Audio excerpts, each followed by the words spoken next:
Sir जय हिंद। अनुपम Tiwari sir, जय हिंद। बहुत बहुत शुक्रिया समय देने के लिए। Thank you sir.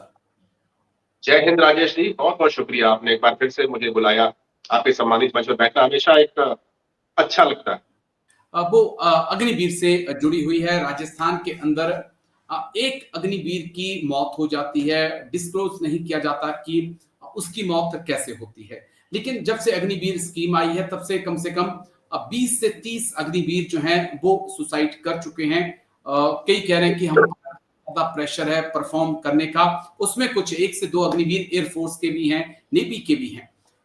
कैसे हम देखें सर, क्या वाकई में जो देश का युवा है, ये जो जेन जेड जो इंडियन आर्मी के अंदर है, वो बहुत प्रेशर में है इस वक्त।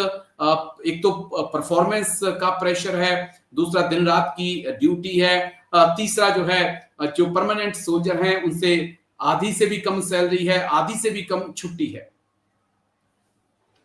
देखिए राजेश, एक चीज हमको समझना पड़ेगा कि सेना का काम तो कठिन होता है। सेना में आपकी अलग चुनौतियां होती हैं। आप कोई भी सैनिक हो, चाहे ऑफिसर हो, अगर आप सेना में गए हैं तो आप आसानी से, आपको एक भी दिन नहीं बीतने वाला। हर दिन एक नया चैलेंज आएगा, नई मुसीबतें आएंगी, आपको उसके हिसाब से ढलना होगा।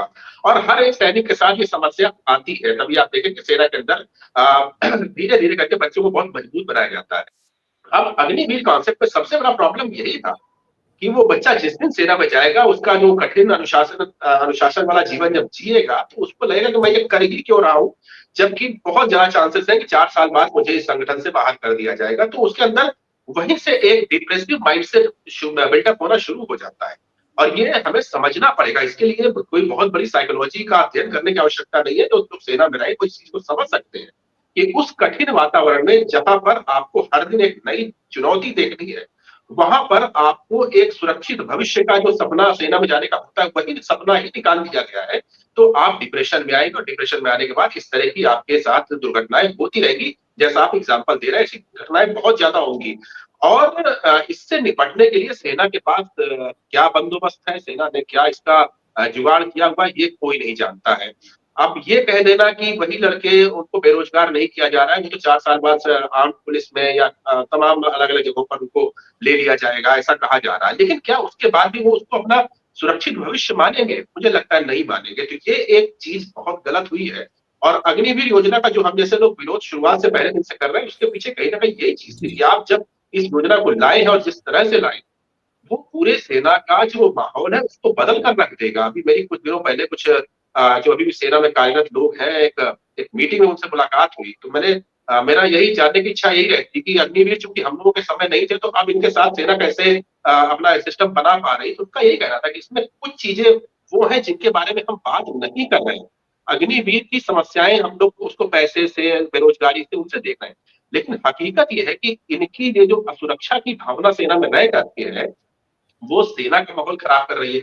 इसमें आपके जो अग्निवीर मेल्स, अग्निवीर फीमेल्स भी आए हैं, उनके आपस में भी कुछ कॉम्पिटिशन्स या जो सामाजिक समस्याएं रहती हैं मेल फीमेल के साथ में काम करने से, वो भी बढ़ी है, जिनके ऊपर कोई चर्चा नहीं कर रहा है। तो इस तरह की चीजें हैं। और हालांकि उसको मैं ज्यादा एलेबोरेट नहीं करना चाहूंगा कि जी। वो एक अलग विषय है। हम ये नहीं कह रहे कि सेना में महिलाओं को नहीं जाना चाहिए, महिलाओं को बिल्कुल जाना चाहिए। लेकिन जब महिलाएं सेना में जा रही हैं, तो उसके हिसाब से वहां पर कुछ ऐसे रिड्रेसल के पैमाने सेट होने चाहिए कि लड़कियों को या लड़कों को उन सब चीजों के, मेल या फीमेल होने की वजह से उनको कोई दिक्कत का सामना न करना पड़े। ऑफिसर्स के साथ ये पहले से था, और जब जवान लेवल तक ये हुआ है, तो उसके क्या बंदोबस्त है मुझे नहीं पता है, शायद सेना के पास होगा। लेकिन जब चूंकि खबरें बाहर आती हैं, तो थोड़ा सा ये लगता है कि भाई कुछ चीजें सही नहीं हो रही हैं।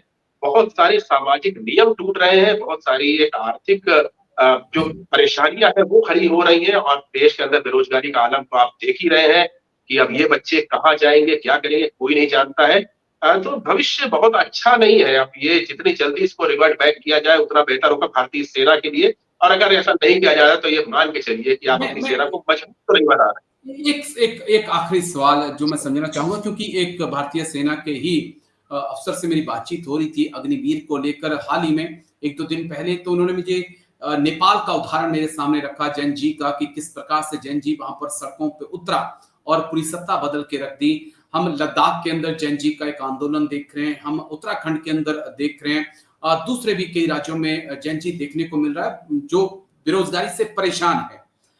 इस बीच में अगर इस तादाद में हथियारबंद लोग सेना से अच्छी ट्रेनिंग पाकर 4 साल के बाद 12 लाख रुपया, क्योंकि 12 लाख रुपया कोई बहुत बड़ी रकम नहीं है जो साल 2 साल के अंदर खत्म हो जाएगी। अगर वो बाहर आते हैं तो ये एक बहुत बड़ी चुनौती होगी। अगर जैसा आपने भी मेंशन किया कि अगर इनको नौकरी आप नहीं दे पाए, इनमें से अगर 30-40% भी अगर बेरोजगार अनएम्प्लॉयड होते हैं तो एक कानून व्यवस्था के सामने, भारत सरकार के सामने एक बड़ी चुनौती खड़ी होने वाली है।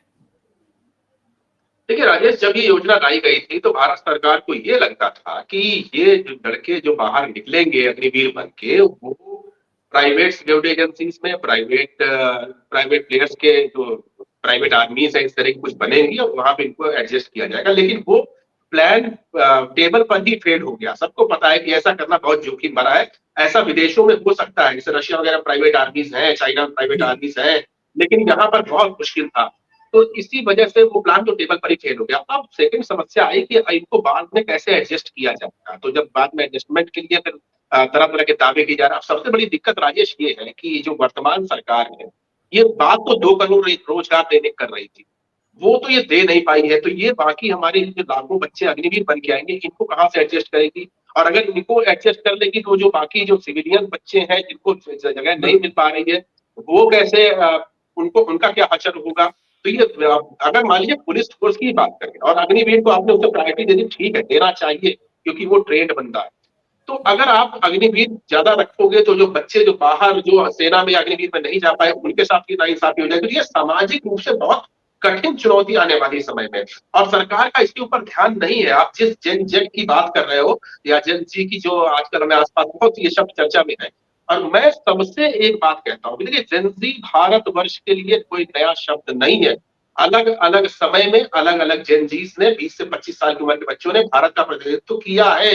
सरदार भगत सिंह एक बहुत बड़े उदाहरण है, जो कि अंग्रेजों से लड़ गए। उनकी उम्र मात्र 23 साल थी। जो हमारे खून में सरदार भगत सिंह जब दौड़ रहे हैं, तो हमें जेनजी या इन आंदोलनों के लिए कोई हमें तैयार करेगा ऐसा नहीं है। जिस दिन हमको लगेगा कि समाज सरकार हमारे खिलाफ काम कर रही है, तो वो अंदर हमारे अंदर का भगत सिंह अपने आप जागेगा और वो चीजें आएंगी। सरकार का काम ये होता है कि उस चीज को जाने ना दे, उस चीज को एड्रेस करे।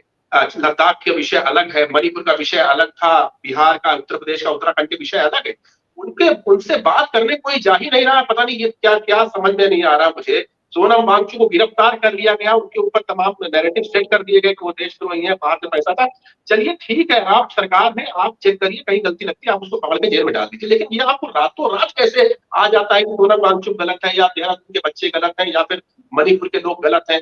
जब वो आंदोलन करते हैं तो सब गलत हो जाते हैं। तो ये एक गलत प्रेसिडेंट सेट हो रहा है, और इससे अगर बाहर नहीं निकला गया तो इस सरकार की बहुत दुर्गति होने वाली। क्योंकि जनता की आप ताकत को नहीं समझ रहे हैं। हम भले ही नेपाल नहीं है या एक तरह के लोग नहीं है, हमारे यहाँ उत्तर का रिवोल्यूशन नहीं हो सकता है जैसा नेपाल में या बांग्लादेश में हुआ। मैं मानता हूँ नहीं हो सकता, असंभव है, क्योंकि हमारा बहुत बड़ा देश है, डाइवर्सिफाइड देश है। वहां पे बच्चे एक काम के लिए पूरा देश इकट्ठा नहीं हो सकता। लेकिन ये अगर टुकड़ों टुकड़ों में होता है तो बहुत ज्यादा खतरनाक होगा। तो सरकार का काम है कि वो एड्रेस करे, अपने आप को तुच्छ ना समझे कि मैं इनसे क्यों बात करूं। आपको करना पड़ेगा, आपकी ड्यूटी है। ठीक है सर, और ये देखना होगा। लेकिन चलिए, अग्निवीरों का मुद्दा लगातार गंभीर होता जा रहा है और हम तो ये चाहते हैं कि 2026 में जो पहला बैच पहले बाहर आए, उससे पहले ही, बाहर आने से पहले उनको अपॉइंटमेंट लेटर आप दे दीजिए कि आप जाइए सीएपीएफ में जाइए, आप सीआरपीएफ में जाइए, आप बीएसएफ में जाइए, आप 1 महीने की छुट्टी काटिए और जाके उनके ट्रेनिंग सेंटर में इतनी तारीख को रिपोर्ट करिए। शायद मुझे लगता है कि वो बेटर ऑप्शन होगा हमारे अग्निवीर भाइयों के लिए।